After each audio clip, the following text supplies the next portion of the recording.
집단 암 발병 피해를 입은 장전마을 주민들에 대한 위로금 지급과 의료 지원이 내년부터 이뤄집니다. 익산시는 의료 지원 세부 기준이 마련된 조례안을 시의회에 상정했는데요. 또 다음 달에 열리는 정례회에서 치러지는 내년 본 예산에 위로금을 편성할 계획입니다. 보도에 최정호 기자입니다. 장전마을 피해 주민들이 민사조정을 통해 받아들인 것은 위로금과 의료 지원. 위로금의 경우 민사조정을 거부한 25명을 제외한 85%의 주민들이 해당됩니다. 위로금은 민변에 전달되고 내년 2월 28일까지 주민들과 합의를 거쳐 분배될 계획입니다. 분배 대상은 금강농산이 운영됐던 시기부터 장전마을에 거주해 환경 피해를 입은 생존 주민들과 사망한 주민 등 140여 명으로 1인당 평균 7천만 원 수준입니다. 이를 위해 익산시와 전라북도는 내년 본 예산을 통해 42억 2천만 원을 확보하게 됩니다. 아울러 의료 지원금도 지급하게 됩니다.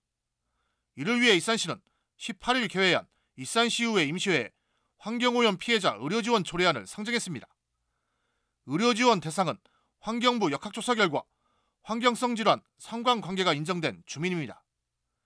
지원 금액은 두 가지로 분류됐습니다. 건강보험, 급여 항목은 1인당 본인 부담금 584만 원까지, 비급여 항목은 282만 원까지입니다.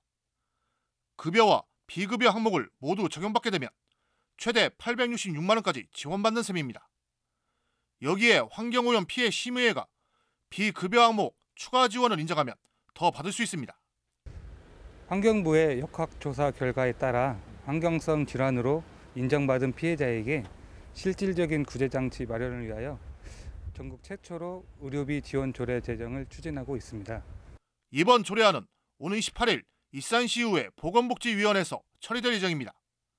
시의회에서는 환경부 역학조사 결과를 통해 상관관계가 인정된 피해자만으로 국한하지 말고 와린과 장고제마을 주민들까지 고려해야 한다는 의견이 나오고 있습니다. 조례안이 원안 내지는 수정 가결된다면 본격적인 시행은 내년 1월부터입니다. 이번 임시회의 때 통과가 되면 1월 1일부터 조례는 시행이 되고요. 시행되면 바로 저희가 환경오염 피해 지원 심의회를 구성하게 됩니다.